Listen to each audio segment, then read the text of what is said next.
বনি ইসরায়েলের জামানায় তিনজন লোক সফরে বেরিয়েছে। বানোয়াট ঘটনা না, এটা বুখারীর ঘটনা। সফরে বেরিয়েছে, মরুভূমির মাঝখানে প্রতিমধ্যে প্রচন্ড তুফান আর বৃষ্টি। বৃষ্টি থেকে বাঁচার জন্য এর একটা পাহাড়ের গুহার ভেতরে ঢুকেছে। হঠাৎ থান্ডার, বজ্রপাত, বিজলি, মুষলধারে বৃষ্টি। বৃষ্টির পানিতে পিচ্ছিল হয়ে উপর থেকে বিশাল প্রকাণ্ড একটা পাথরের খণ্ড এসে গুহার মুখের মধ্যে আটকে গিয়েছে। যেই গুহার মুখ দিয়ে তারা ঢুকেছে, ওইখানে বিশাল একটা পাথর গড়িয়ে এসে উপর থেকে বলল, অন্ধকার, ভিতরে কোনো আলো নাই, কোনো জনমানব নাই, বাঁচানোর কেউ নাই, কিচ্ছু দেখা যায় না, ঘুটঘুটে অন্ধকার। বাইরে থেকে আলো আর অক্সিজেন যে আসবে ওই সুযোগটাও নাই। তিনজন বুঝে গেল আমাদের মৃত্যু এখানেই হবে, আমাদের কঙ্কালগুলো শত শত বছর এখানে পড়ে থাকবে, কেউ উদ্ধারের জন্য আসবে না। ঠিক কিনা? বাঁচানোর কেউ নাই, অক্সিজেন যতটুকু আছে কিছুক্ষণ পরে এটাও শেষ হয়ে যাবে। তিনজনের একজন বলল, আমাদের বাঁচানোর কেউ নাই, একজন ছাড়া তিনি কে? আমাদের তিনজনের জীবনের এমন কোন নেক আমল আছে কিনা যেটা দিয়ে আল্লাহর কাছে দোয়া করা যায়? কার জীবনে কি নেক আমল আছে যেই নেক আমলটা দুনিয়ার কোনো মানুষকে দেখানোর জন্য করা হয় নাই, শুধু করা হয়েছে কার জন্য? এরকম কোন নেক আমল থাকলে দোয়া করা শুরু করো, এছাড়া আমাদের বাঁচার কোনো উপায় নাই। একজন দোয়া করা শুরু করলো, একজন বলতে শুরু করলো, আল্লাহুম্মা কানা লি আবাওয়ান শাইখান কাবীরান, ও আল্লাহ, আমার বৃদ্ধ বৃদ্ধা মা বাবা ছিল, আমি পেশায় ছিলাম রাখাল, প্রতিদিন রাখালগিরি করার পরে, ছাগলের দুধ দহন করার পরে যখন বাসায় ফিরে আসতাম, সবার আগে আমি আমার আব্বা আম্মারে দুধ খাওয়াতাম। আব্বা আম্মাকে দুধ খাওয়ানোর পরে আমার সন্তানদের মুখে, আমার স্ত্রীদের মুখে আমি দুধ তুলে দিতাম। একদিন আমার আসতে দেরি হয়ে গেল, এসে দেখি আব্বা আম্মা ঘুমিয়ে গেছে। দুধের বাটি নিয়ে আমি আব্বা আম্মার মাথার সামনে দাঁড়িয়ে রইলাম। মনে মনে ভাবলাম, আব্বা আম্মা যখন ঘুম থেকে জাগবে, আব্বা আম্মারে আগে আমি দুধ খাওয়াবো, তারপরে ছেলে মেয়েরে খাওয়াবো, স্ত্রীদেরকে খাওয়াবো। দাঁড়িয়ে রইলাম, আমার ছেলে মেয়েরা এসে আমার কাছে বলল, আব্বা খাবার দাও, আমি দেই নাই।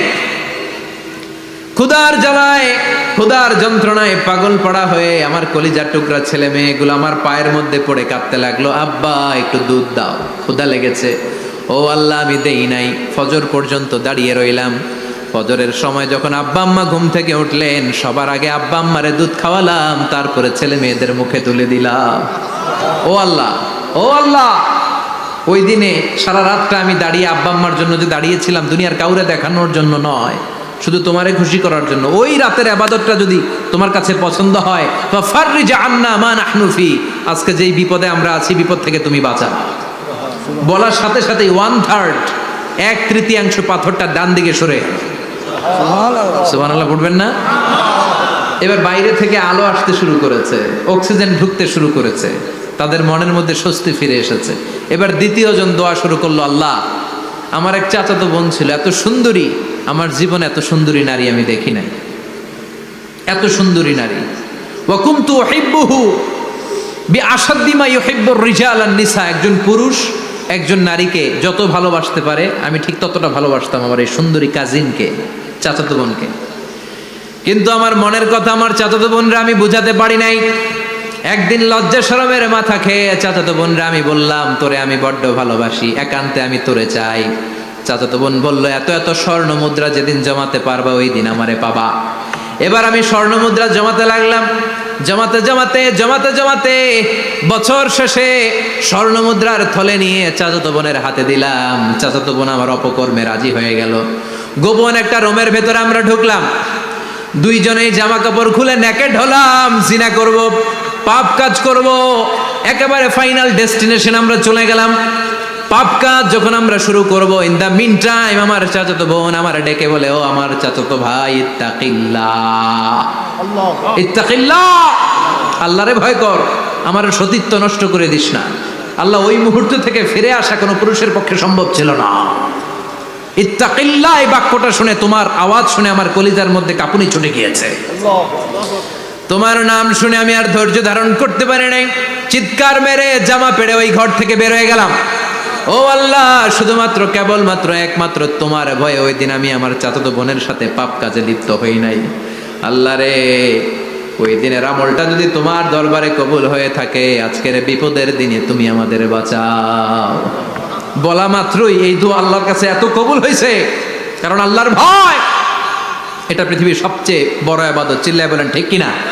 যাদের হৃদয়ে আছে আল্লাহর ভয়, তারা কভু পথ ভুলে যায় না। আল্লাহর প্রেম ছাড়া এই দুনিয়ায় কারো কাছে কোনো কিছু চায় না। ঠিক কিনা? আল্লাহর ভয় আল্লাহর কাছে সবচেয়ে বড় প্রিয় ইবাদত। আল্লাহর কাছে দোয়াটা এত পছন্দনীয় হয়েছে, মুহূর্তের মধ্যে 2/3 পাথরটা গুহার মুখ থেকে ডান দিকে সরে যায়। 2/3 পাথর এখন সরে গিয়েছে। এবার তারা বেরোতে চেষ্টা করলো, দেখা যায় হাত বেরোয়, কারো পা বেরোয়, মাথা বেরোয়, কিন্তু পুরো বডিটা নিয়ে বেরোয়া যায় না। বাকি আছে কয়জন? কথা কন। এবার 3 নাম্বার লোক দোয়া করতে শুরু করেছে, আল্লাহ ইন্নী ইস্তাজারতু উজারা ফাদাফাতু সামানাহুম। আল্লাহ আমি অনেকগুলো শ্রমিক ভাড়া করেছিলাম, তাদেরকে দিয়ে কাজ করিয়ে তাদের ঘাম শুকিয়ে যাওয়ার আগে প্রত্যেকটা শ্রমিকের পারিশ্রমিক আমি দিয়ে দিয়েছি। সবগুলো শ্রমিক আমার কাছ থেকে পারিশ্রমিক বুঝে নিয়েছে, একজন ছাড়া। একজন না নিয়ে চলে গেছে। তার টাকা তারে আমি বুঝাই দিতে পারি নাই। তার রেখে যাওয়ার টাকা দিয়ে আমি কয়েকটা ছাগল কিনলাম। ওই ছাগল পালতে পালতে বাচ্চা দিল, আরো বাচ্চা দিল, দিতে দিতে বিশাল ছাগলের ডেয়ারি ফার্ম বানালাম। 1 যুগ পরে ওই শ্রমিক এসে বলে, হে আমার মালিক, 12 বছর আগে তোমার কাছে কাজ করেছিলাম, টাকা কিন্তু নেই নাই, টাকা দাও। আমি বললাম, ওই যে বিশাল ছাগলের বড় একটা ডেয়ারি ফার্ম দেখা যায়, পুরো ডেয়ারি ফার্ম তোমার, ডেয়ারি ফার্মটা তুমি নিয়ে যাও। শ্রমিক আমারে বলতে লাগলো, তাস্তাজিউ মিন্নি, আমার সাথে ঠাট্টা করো নাকি? একদিনের পারিশ্রমিক দিয়ে ডেয়ারি ফার্ম হয় নাকি? যতটুকু টাকা তোমার কাছে আমি 12 বছর আগে পেতাম ততটুকু দিলেই চলবে।